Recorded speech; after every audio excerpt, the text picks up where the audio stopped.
Participate చేస్తున్న జైరుద్దీన్ గారు, participate చేస్తున్న క్రీడాకారులు, కరాటే సీనియర్ మాస్టర్ అందరికీ కూడా అభినందనలు. ఇన్నేళ్లుగా దాదాపు 29 సంవత్సరాలుగా నిరాటకంగా టోర్నమెంట్ చేయడం అనేది ఆషామాషి కాదు. నేను మల్లికార్జున్ని మనస్ఫూర్తిగా అభినందిస్తూ ఉన్నాను.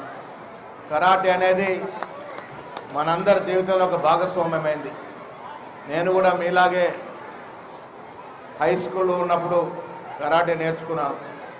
బ్లాక్ బెల్ట్ 7th డిగ్రీ వరకు కరాటే ప్రాక్టీస్ చేస్తూ ఉన్నాను. కరాటే అనేది ఈ దేశంలో ఒక ప్రముఖ క్రీడగా మారింది. అందులో తెలంగాణలో ఇదొక మాస్ క్రీడా గేమ్. ఇలా రాష్ట్ర ముఖ్యమంత్రి రేవంత్ రెడ్డి గారికి స్పోర్ట్స్ పట్ల, క్రీడల పట్ల మక్కువ ఎక్కువ. అందుకే రాష్ట్రంలో స్పోర్ట్స్ యూనివర్సిటీని తీసుకొచ్చే ప్రయత్నం వారు దగ్గరుండి చేసిన సందర్భం. అదేవిధంగా ఇటీవల మల్లికార్జున చెప్పినట్టుగా జాతీయ కరాటే ఛాంపియన్షిప్ కూడా వారు అన్ని విధాలుగా తోడ్పాటు అందించినారు.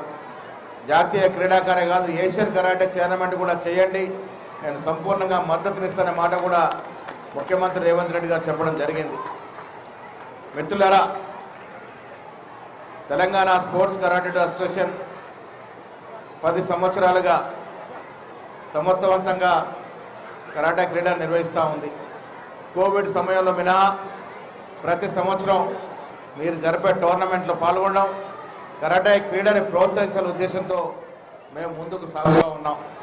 కరాటే ఇంత పెద్ద గేమ్ అయినా ఛాంపియన్లు రావాల్సిన అవసరం ఉంది. చాలా సందర్భాల్లో చాలా మీటింగ్ చెప్తాను, కరాటే స్ట్రెంత్ చాలా ఎక్కువ తెలంగాణలో.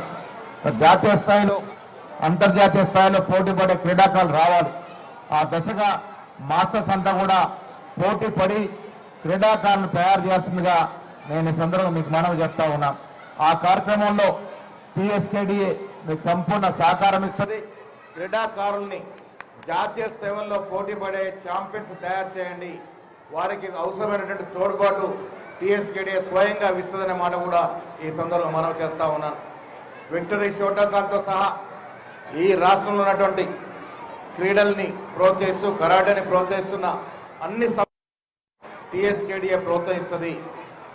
క్వాలిటీ కరాటే రావాలి, ఆ క్వాలిటీ కరాటే ఛాంపియన్షిప్లు రావాలి. ఆ దశగా మీరు ప్రయత్నం చేయాలని, ఆ కార్యక్రమంలో టీఎస్కేడీఏ సంపూర్ణ సహకారం మీకు ఉంటుందనే మాట కూడా ఈ సందర్భంగా మనవి చేస్తా ఉన్నాను. కరాటేనే కాదు, రేవంత్ రెడ్డి గారికి మక్కున ఫుట్బాల్, ఎన్నో ఫుట్బాల్ టోర్నమెంట్ ఈ రాష్ట్రంలో గచ్చిబౌలి స్టేడియంలో నిర్వహించుకుంటా ఉన్నాం. దాంతోపాటు ఒకప్పుడు అరకొర నిధులు 10 ఏళ్లుగా పోయిన ప్రభుత్వంలో స్పోర్ట్స్కి 20 కోట్లు 30 కోట్లు ఇస్తే ఈ సంవత్సరం దాదాపు 200 కోట్లు రేవంత్ రెడ్డి గారు కేటాయించినారంటే క్రీడల పట్ల ఈ ప్రభుత్వానికి చిత్తశుద్ధి ఉంది. క్రీడాకారుల్ని ప్రోత్సహించాలంటే ఒక అభిరుచి ఉంది. కాబట్టి కాంగ్రెస్ ప్రభుత్వంలో రేవంత్ రెడ్డి నేతృత్వంలో క్రీడల్ని ప్రోత్సహించుకుంటూ ముందుకు పోతా ఉన్నాం. ఈ తరుణంలో కరాటేని అఫీషియల్ స్పోర్ట్గా ముందుకు తీసుకెళ్దాం, ఆ దశగా ప్రయత్నాలు చేస్తూ ఉన్నాం.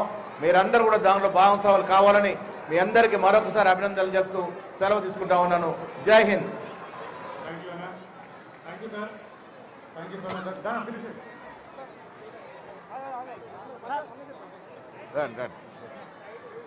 ఏందమ్మా